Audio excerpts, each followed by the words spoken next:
वृंदावन के रास में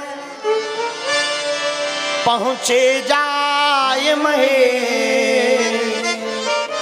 मिल सखियन के झुंड में धर गोपी को भेष। वृंदावन के रास में पहुँचे जाय महेश, मिल सखियन के झुंड में धर गोपी को भेष। नारायण ब्रज भूमि को सुरपति नाबत माथ, और यहाँ आए गोपी भये श्री गोपेश्वर नाथ। बोलो गोपेश्वर नाथ की जय हो।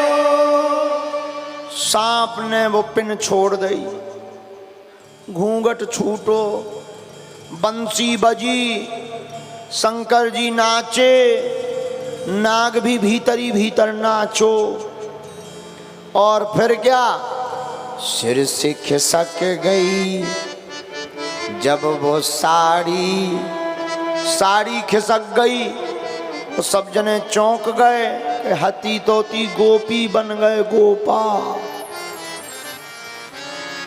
लेकिन सब चौंके, भोले बाबा वे भी लगे नच गए। पार्वती जी ने तो 2-3 बेर हाथ पकड़ो के अब तो होगा सब गोपियां एक तरफ खड़ी हो गई। हे राम, हम तो गोपियां समझते जाओ तो विचित्र गोपाल। अब पार्वती जी बोली अब रन दो, शंकर जी बोले नाचो। बाद में जब शंकर जी लगो के हम ही भर नच रहे, तो जितने पे खड़े थे उतने पर ही खड़े रहे। और आज भी वृंदावन में गोपी वाले गोपेश्वर नाथ खड़े हैं, नाम गोपेश्वर नाथ महादेव पड़ गया। बाद में जरूर सांप पे बोले काय भैया ये क्या है। सांप बोलो क्षमा करो, हमें भी तनक डांस नहीं कर आओ तुम। हाँ, ये हमारी निजी मत है, कथा का क्रम नहीं है। निज मत भाव तो रख सकते हैं, भाव है कि ऐसा हुआ होगा हम के, लेकिन ये मत पूछना कि वो सांप कहाँ का था।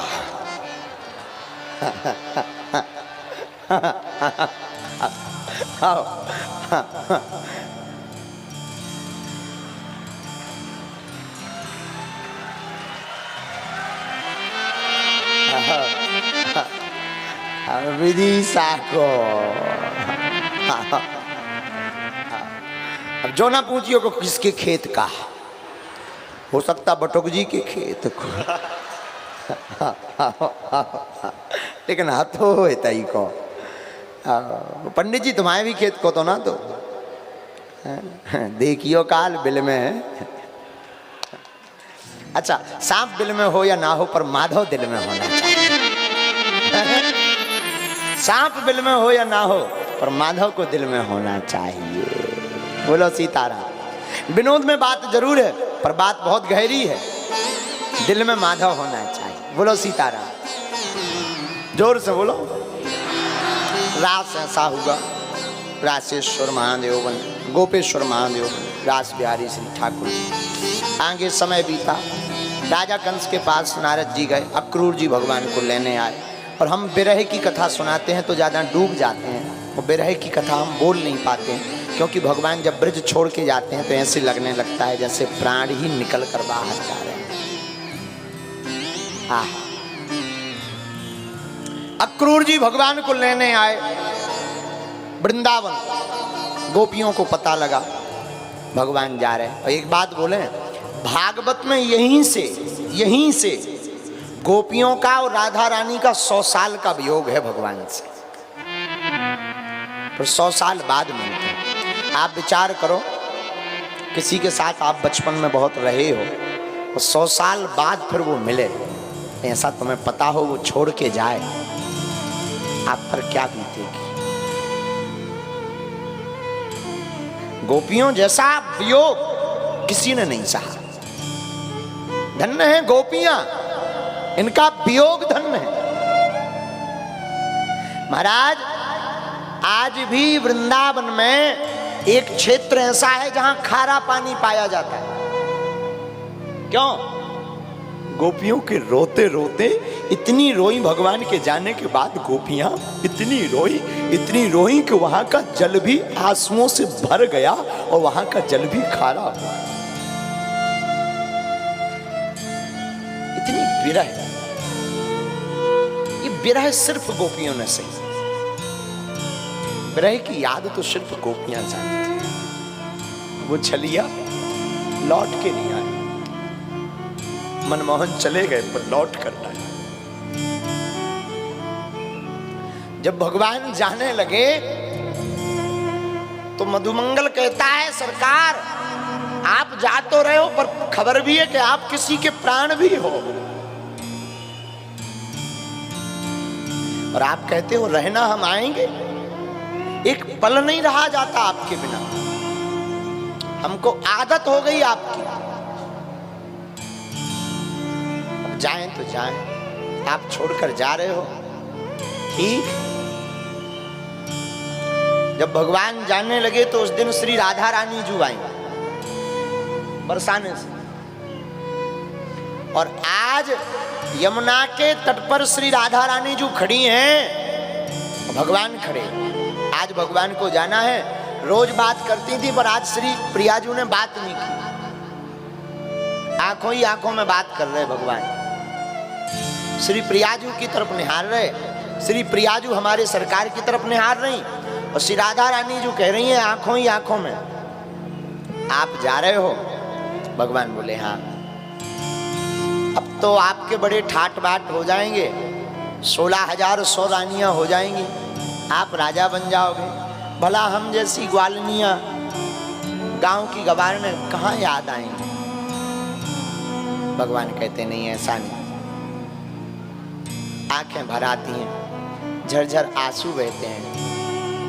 आहा, धन्य है गोपांगनाओं का प्रेम। गोपियां कहती नाथ हम सिर्फ आपकी याद में जी लेंगे और कुछ नहीं चाहिए, लेकिन एक बात बताए जाओ, क्या आप आओगे? भगवान बोले आएंगे। बड़ा मार्मिक प्रसंग है। भगवान चले जाते हैं, यमुना जी को प्रणाम करते हुए भगवान मथुरा पहुंचते। मथुरा की रानियां मिलती भगवान को, भ्रमण करते भगवान मथुरा में। धोबी मामा जी का वध करते भगवान, सुदामा नाम के माली के घर पर जाकर कृपा करते। 3 जगह से टेढ़ी कुब्जा पर कृपा करते। कुबलिया पीड़क नामक हाथी को भगवान मारते मथुरा में, और जहां राजा कंस ने भगवान को मारने के लिए रंगभूमि बना रखी थी, हमारे ठाकुर जी आहा हा, हमारे माधव चितचोर उसी रंगभूमि में प्रवेश कर जाते हैं। महाराज जी हमको ब्रिज की बड़ी याद आती है, बहुत आती है, और ब्रिज से ज्यादा जब मथुरा की बात आती है तब बड़ी याद है। ज्यादा तो नहीं पर कुछ दिन तो हम रहे हैं, 2-2, 5-5 दिन। और एक दिन हम बैठे बैठे कल्पना कर रहे थे कि भगवान की कथा कहते कहते जब भगवान मथुरा की बात आती है तो हम नहीं कह पाते, और वहां वृंदावन में बैठे बैठे हम सोच रहे थे कि यहां से भगवान जब मथुरा गए होंगे तो गोपियों की क्या दशा हुई। आहा, भगवान ने हाथी का वध किया, कुबलिया पीड़क का। राजा कंस सिंहासन पर बैठा था, बाल पकड़ करके घर्षण किया, और सभी पापों को याद करवाकर भगवान ने एक मुष्टिक का प्रहार करके राजा कंस का भी वध कर दिया। बोलो वृंदावन बिहारी। पापी कंस को मारा।